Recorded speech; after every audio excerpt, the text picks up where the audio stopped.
Hi hello అండి. YouTube channel పెట్టిన వాళ్ళకి, సో కొత్తగా పెట్టబోయే వాళ్ళకి కూడా చెప్తున్నాను. నేను ఇప్పుడే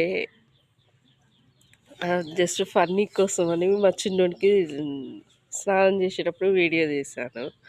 సో అది అప్లోడ్ చేస్తే ఆల్రెడీ యూట్యూబ్ వాళ్ళు డిలీట్ చేశారు కంటెంట్ని.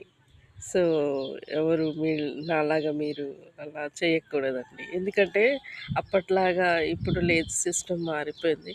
కంప్యూటర్తోనన్నీ వాళ్ళు సెట్ చేసి పెట్టారు. వాళ్ళు చేసే ఉమ్, మనం చేసే కంటెంట్ మన ఓన్ అయి ఉండాలి.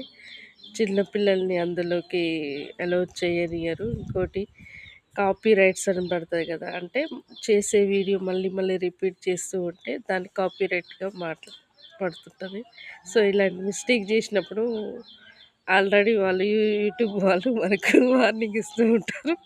నేను అనుకోలేదు, జస్ట్ ఫన్నీ కోసం అని వీడియో తీశాను. అది అది రిమూవ్ చేశారు. అందుకోసమే నాలాగా మీరు కూడా ఎవరు పొరపాటు చేయకండి.